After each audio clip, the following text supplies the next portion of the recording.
خماري سترګې تور زلفان او رنګ بنګ ځواني طالبا یار نظر ما شستا ملنګ ځواني خماري سترګې تور زلفان او رنګ بنګ ځواني طالبا یار نظر ما شستا ملنګ ځواني طالبا یار نظر ما شستا ملنګ ځواني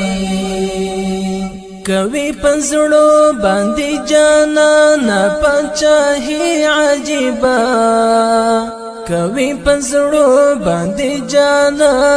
پچاهي عجيبا کوي پزړو باندې جانا پچاهي عجيبا کوي پزړو باندې جانا پچاهي عجيبا ماشاء الله څومره ښایسته د غنم رنګ ځواني